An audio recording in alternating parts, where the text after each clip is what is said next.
Fox News Sunday. And hello again from Fox News in Washington. 2016 is finally here. And with the Iowa caucuses and then the New Hampshire primary just a month away, we begin the new year with two candidates who have a lot riding on those early states. New Jersey Governor Chris Christie and former Florida Governor Jeb Bush.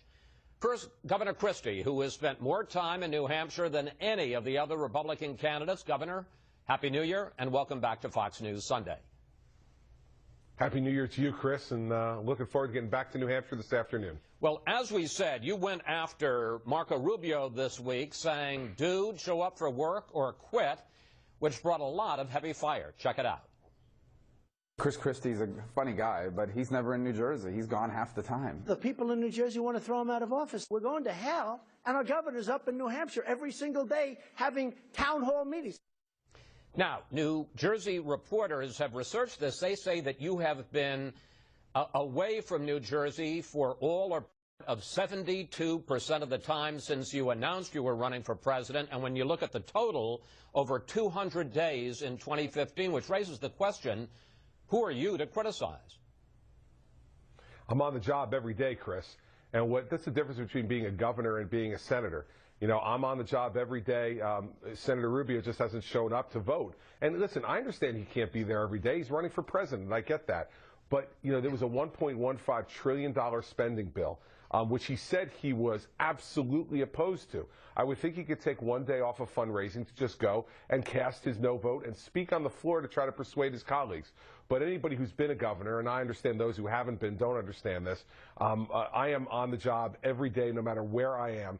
It's never a day off, and I'm always working to help the people of New Jersey and to do my job. You say you're on the job every day, but I got to tell you, and it's something you know, you're getting hammered in New Jersey for being away so much. The Asbury Park Press issued this report card on New Year's Day. They gave you a D overall, a D on the economy and jobs, and a D- on leadership, complained about your being away so much. And in the latest poll, your approval numbers are the worst since you became governor. 33% approved, 62% disapproved. Governor, these are the people of New Jersey who know you best.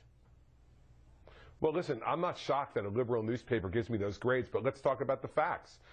They gave me that grade on jobs, yet New Jersey in 2015, without the December numbers, Chris, already has had the best job growth year in the private sector it's had in 15 years. The best year since 2000. So this is obviously just partisanship on their part, because if they looked at the numbers, I've done better than the last 5 governors have done in New Jersey in terms of job creation. And so they're just dead wrong on that. And as for any of the other stuff, you know, the fact is, whenever you're looking for a new job, your employer gets a little miffed. I get that, but I was very honest with the people in New Jersey in 2013 when I ran for re-election. I told them there was a possibility I would run for president, and so I've told them the truth, and if they're a little miffed about it now, I completely understand that. It's understandable, but I'm working hard to become the next president of the United States. Well, let's talk about that, because you are surging, especially in New Hampshire.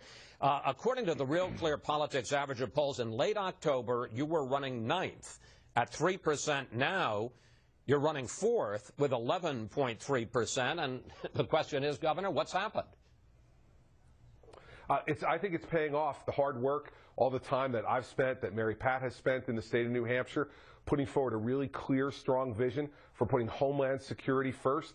You know, Chris, when you listen to the President of the United States, and he said that the reason people are so anxious is because they're watching too much cable news, and that the only problem with his strategy on ISIS is that, in fact, he needs a better PR strategy. And then Mrs. Clinton says in New Hampshire a week or two ago that we're exactly where we need to be on ISIS. They want a strong former federal prosecutor and governor who understands how to get this job done. And I think that's what the people in New Hampshire are responding to. And I can tell you, I feel it in Iowa, too, just having come back from there a few days ago. Well, as we said, you have spent more time in New Hampshire than any other Republican candidate. And the conventional wisdom is that New Hampshire is terribly important for you. You either have to finish first, or if second, you have to finish ahead of the other so-called establishment candidates like Marco Rubio or Jeb Bush. Is it win or out for you in New Hampshire? Absolutely not, Chris. I mean, listen, you said it yourself. In October, we were in 9th place in New Hampshire. We're now, third or fourth, depending upon what poll you look at. Fact is that we just need to do very well there. And we need to do well in Iowa, too. And I think we'll do well in both places. And then we'll be able to move on. This field will get narrowed to 4 or 5.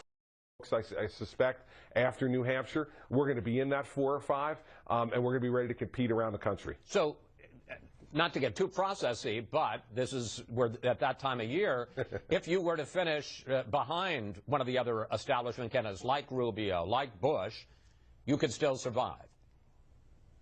Of course. Okay. That's a quick answer. Yeah. One of the things, and you pointed out... I'm not going to get too processy, Chris. One of the things that you pointed out just a moment ago is that terrorism and a strong leader in fighting terrorism is a big issue. It's one of the issues that you are running on. Here you are at the last Republican debate.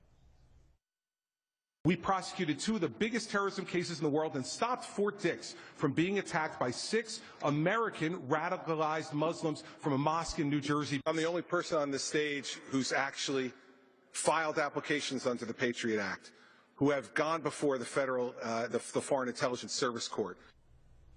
But critics, sir, say that you have, quite frankly, greatly exaggerated your record on this. First, your claim that you personally went before, we just heard you say, personally went before the FISA court to get national security wiretaps. Truth is, you never did that. Our office went before it, and we provided all the information, and I need to sign off on all that information to provide to the Justice Department so that they could go before and get the information that we needed, that we requested based upon our investigation, Chris. These are, if you look at those criticisms, there are 2 things they have in common. 1, they're working for other candidates, and 2, they've never done a lick of work for the Department of Justice. All the people in any of those stories who had ever done any professional work for the Department of Justice didn't have those complaints, and they knew exactly what I meant. All right. Second, and it's not just, frankly, your other, the rivals who are saying this, also independent, the New York Times. If they're not working... If they're not working for another candidate, they're certainly not favorable to you, but I don't think they're working for one of the other Republicans. They say, the New York Times does, that you claim that you prosecuted, and we just heard the clip, 2 of the biggest terrorism cases in the world. Now, I want to make it clear that there's no question that you have a record of fighting terrorism, but those particular cases that you cite were both FBI stings where the people involved were under surveillance for months. Well, it was the Lakhani case and the Fort Dix case, and there was never anything close to an actual attack, sir. Chris, you're half right. The Lakhani case was a sting case, but the Fort Dix 6 case was not a sting case. Once we received the intelligence that was done from the hard work of the people in the FBI and our office, we were then able to monitor those folks, but the plans were already underway for them to attack Fort Dix. But they were under surveillance. You're just wrong on the second part. They were under surveillance for months, were they not, sir? That's our job. I mean, would you rather have the Boston bombing where people were not under surveillance and people were killed and maimed? No. And those folks were planning for quite some time, too. What we did with Fort Dix, these were people who had already begun to plan an attack. They'd already begun to plan an attack. They'd begun to train. We had video of them training for this attack. We then began to surveil them. That's what modern law enforcement is supposed to be, something the Obama administration obviously doesn't understand. And I do understand it because I've done it. And so to try to minimize the Fort Dix 6 case is being done by the New York Times, who, by the way, 8 weeks ago called for me to drop out of the race. So I hardly think they're an objective source. Finally, I got to say you're in mid-season form. Finally, President Obama... Thank you, my friend. ...is expected to announce executive action on new gun controls this week to expand background checks and also to bar more accused domestic abusers from being able to buy guns. Your reaction to that? The president is a petulant child.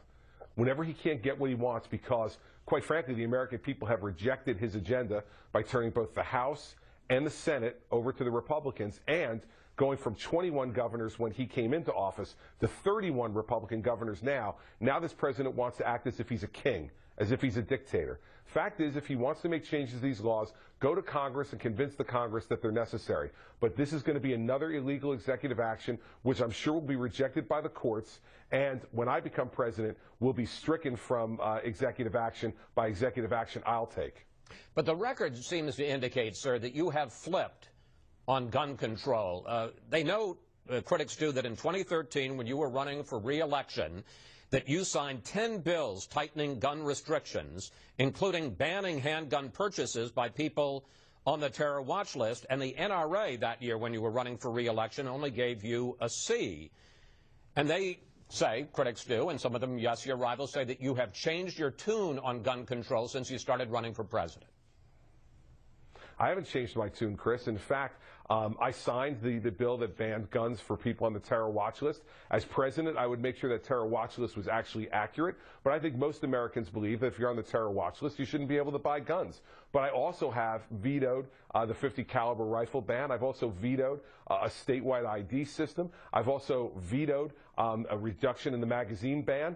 And I've also pardoned 6 different folks so far who have been caught up very unfairly, in my view, in New Jersey's gun laws. So listen, the approach I'm going to take is to protect Second Amendment rights, but also to make sure that I make decisions that are in the best interest of the people of New Jersey. I think that's what people in the United States want. That's the kind of president I'm going to be. Governor, thank you. Thanks for your time.